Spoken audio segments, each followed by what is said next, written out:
గుర్తుపెట్టుకోండి, ఏ వైపు నుంచి దేవుని వాక్యం రావడానికి నువ్వు ద్వారం తెరుస్తావో ఆ వైపు నుంచే దేవుడు నీతో మాట్లాడతాడు. గుర్తుపెట్టుకో ఇది.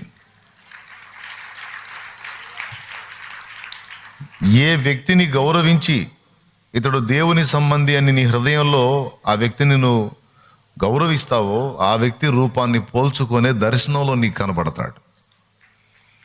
అర్థమైందా?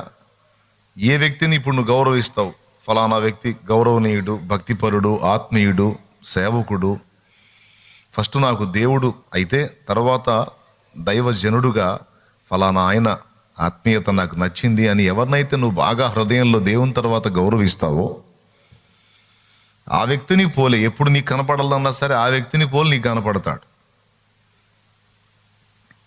అర్థమైందా?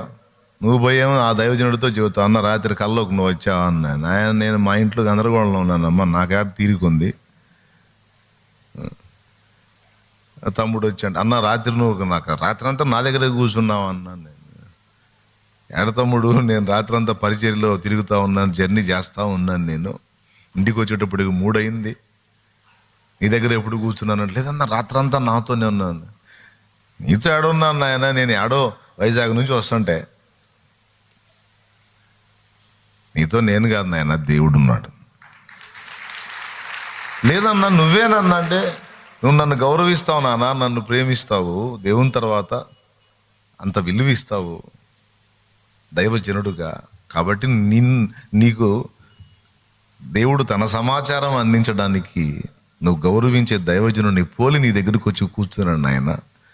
నేను వైజాగ్ నుంచి పేట జర్నీలో ఉన్నాను, నాకంత తీరికాడు నీ దగ్గర వచ్చి కూర్చొని రాత్రంతా నీతో గడిపే తీరిక.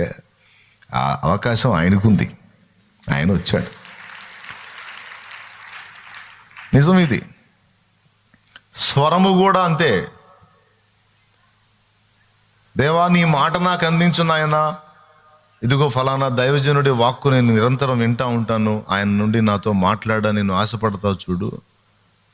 ఆ భక్తుడిని ప్రభావితం చేసి నీకు కావలసిన వాక్కు అతని నోట నుండి నీకు వచ్చేటట్టు చాలాసార్లు చేశాడు. ఆయన పద్ధతి అదే చేస్తాడు.